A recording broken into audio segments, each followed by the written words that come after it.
Hi everyone, I'm Ram. Monthly $1,000 $5,000 வரைக்கும் எப்படி affiliate marketing மூலமா சம்பாதிக்கின்ற சீரீஸ்ல இருக்கோம். இந்த சீரீஸ்ல நான் உங்களுக்கு 30 வீடியோ தரேன் இருக்கேன். இது வரைக்கும் நம்ம 26 வீடியோ பார்த்துட்டோம். இன்னைக்கு நம்ம பார்க்கக்கூடிய வீடியோ டே 27. இந்த 27வது வீடியோ நம்ம என்ன பார்க்க போறோம்னு சொன்னாக்கா backlinks. முதல்ல பேக்லிங்க்ஸ்னா என்னன்னு தெரிஞ்சுக்கணும். உங்கள் வெப்சைட்டை நீங்கள் செட்டப் பண்ணிட்டீங்க, ஹோஸ்டிங் வாங்கிட்டீங்க, கீவேர்ட் ரிசர்ச் பண்ணிட்டீங்க, டாபிக் அனலிட்டிக் கீவேர்ட் அனாலிசிஸ் பண்ணிட்டீங்க, ஸோ ஆர்டிக்கல் எழுதிட்டீங்க. ஸோ இந்த மாதிரி எல்லா விஷயமும் நீங்கள் பண்ணிட்டீங்க. அஃபிலியேட் லிங்க்கு வந்துட்டு அஃபிலியேட் நெட்வொர்க்ஸோட வாங்கிட்டீங்க.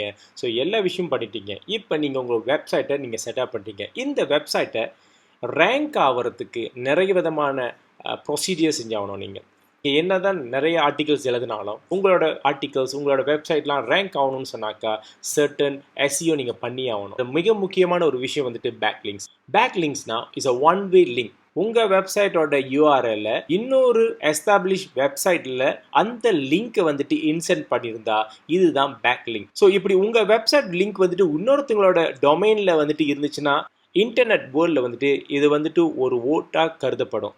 அதாவது உங்களோட லிங்க் வந்துட்டு இன்னொரு டொமைனில் இருக்குதுன்னா ஸோ அதோட ரேங்கிங் வந்துட்டு அதிகரிக்கப்படும். ஆக இந்த ஒவ்வொரு வேர்ட்ஸும் வந்துட்டு சர்ச் இன்ஜினில் வேல்யூபிளாக இருக்கா, யூஸ்ஃபுல்லாக இருக்கான்னு அனலைஸ் பண்ணி உங்களோட வெப்சைட்டை ரேங்க் பண்ணுறதுக்கு ஈஸியாக இருக்கும். ஆக பேக்லிங்க்ஸ் வந்துட்டு உங்களோட கூகுள் சர்ச் இன்ஜினில் உங்கள் வெப்சைட்டை ரேங்கிங் பண்ணுறதுக்கு ஹையர் ரேங்க் பண்ணுறதுக்கு ஒரு முக்கியமான உதாரணத்துக்கு உங்களோட நீஷ் வந்துட்டு லேப்டாப் பற்றி நீங்கள் பேச போகிறீங்கனாக்கா ஸோ இங்கே பார்த்தீங்கன்னா லேப்டாப் அண்டர் $300 போட்டிருக்கேன். ஸோ இங்கே உள்ள வெப்சைட் நீங்கள் வந்து போகலாம். ஸோ இங்கே பாருங்கள், இவங்களை கிளிக் பண்ணுவோம்.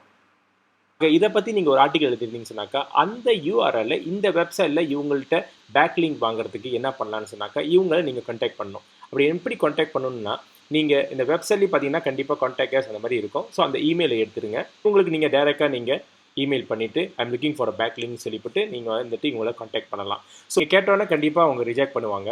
ஸோ அப்போ என்னென்ன எப்படி கேட்கலான்னு சொன்னாக்கா நீங்கள் ஒரு ஆர்டிக்கல் பிளாக் போஸ்ட் அவங்களுக்கு ஃப்ரீயாக எழுதி தரேன், கெஸ்ட் போஸ்ட் வந்து எழுதி தரேன், இந்த மாதிரி சொல்லி அவங்கள்ட்ட நீங்கள் பேக்லிங்க் வாங்கலாம். இந்த மாதிரி ஒரு நாளைக்கு ஒரு 5 to 10 வெப்சைட்டை வந்துட்டு சர்ச் பண்ணிவிட்டு இவங்களுக்கு நீங்கள் இமெயில் அனுப்புங்க.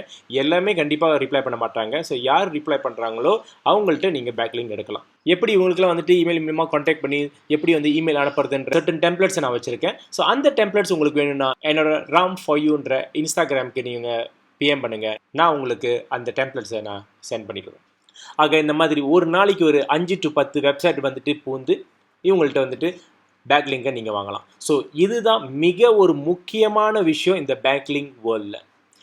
அதர் தென் திஸ் என்ன பண்ணலான்னு சொன்னாக்கா quora.com போங்க. ஸோ அதில் உங்களோட அக்கௌண்ட் வந்துட்டு லாகின் பண்ணுங்க. இது ஃப்ரீ சோஷியல் மீடியா மாதிரி, ஃபேஸ்புக் மாதிரி இது ஒரு பிளாட்ஃபார்ம். இந்த இடத்துல வந்துட்டு நான் how to start a blog இதுதான் வந்து என்னோட நீஷ்னு வச்சுக்கோங்களேன். ஸோ இந்த நீஷ் பிரகாரம் நான் வந்துட்டு சர்ச் பண்ணுறேன். ஸோ இந்த quoraல வந்துட்டு எக்கச்சக்கமான கொஸ்டின் கேட்டிருப்பாங்க. அதுக்கு தகுந்தாப்புல நிறைய பதிலும் இருக்கும். What are the basic step to start a பிளாக்னு ஒரு கொஸ்டின் இருக்குது. இதுக்கு நம்ம கிளிக் பண்ணுவோம்.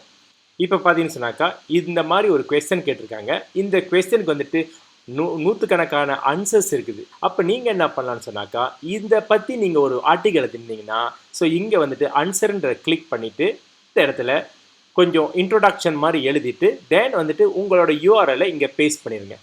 அப்படி பேஸ்ட் பண்ணிட்டீங்கன்னா உங்களோட வெப்சைட்டோட லிங்க் வந்துட்டு இங்கே வந்துட்டு ஒரு ப்ரெசன்ஸ் ஆயிடுச்சு. ஸோ இந்த இடத்துல நம்மளுக்கு வந்துட்டு ஒரு ஓட்டாக கன்சிடர் பண்ணும்.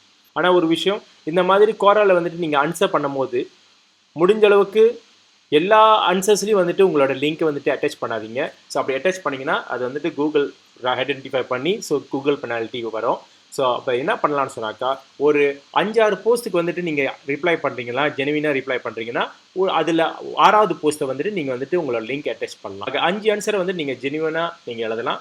6வது ஆன்சர் வந்துட்டு மேபி நீங்கள் உங்களோட லிங்க்கை அட்டாச் பண்ணலாம். ஸோ அப்படி எல்லாத்துக்குமே நீங்கள் லிங்க் அட்டாச் பண்ணிங்கன்னா ஸோ இது வந்துட்டு கூகுள் பெனால்ட்டிக்கு வர வாய்ப்பு இருக்குது. அது மட்டும் இல்லாமல் கூகுளில் சர்ச் பண்ணி நிறைய ஃபாரம்ஸ் இருக்கும். இப்போ உங்களோட நீஷ் வந்துட்டு வெயிட் லாஸ் பற்றின்னு சொன்னாக்கா வெயிட் லாஸ் ப்ளஸ் ஃபாரம் நீங்கள் தட்டினீங்கன்னா நிறைய வெயிட் லாஸ் பற்றி ஃபாரம் வரும். அந்த ஃபாரம்லையும் நீங்கள் உங்களோட ஆன்சரை டைப் பண்ணிவிட்டு உங்களோட லிங்க்கை வந்துட்டு அட்டாச் பண்ணலாம். ஸோ இப்படி தான் நம்மளோட பேக்லிங்ஸை இன்க்ரீஸ் பண்ணணும். இதில் மிக முக்கியமான குவாலிட்டி பேக்லிங்ஸ் எதுன்னு சொன்னாக்கா எஸ்டாப்ளிஷ் வெப்சைட்டில் நம்மளோட யூஆர்எல்லை பேஸ்ட் பண்ணுறது தான் குவாலிட்டி பேக்லிங்க். இந்த வெப்சைட்ல பேக்லிங்க் செய்யறது கூட 2 விதமான பேக்லிங்க் இருக்கு. Do follow backlink and no follow backlink. எல்லாமே வந்து டூ ஃபாலோ பேக்லிங்க் தான் எதிர்பார்ப்பாங்க. டூ ஃபாலோ பேக்லிங்க்னா என்னன்னு சொன்னாக்கா உதாரணத்துக்கு ஒரு எஸ்டாப்ளிஷான ஒரு வெப்சைட் வந்துட்டு மந்த்லி வந்து 100,000 ஃபாலோவர்ஸ் வந்து பார்க்குறாங்கன்னு சொன்னாக்கா அவங்களோட வெப்சைட்டில் அவங்களோட ஆர்டிக்கலில் நம்மளோட வெப்சைட் யூஆர்எல்ல இன்சர்ட் பண்ணி டூ ஃபாலோன்னு இன்சர்ட் பண்ணியிருந்தாங்கன்னா கூகுள்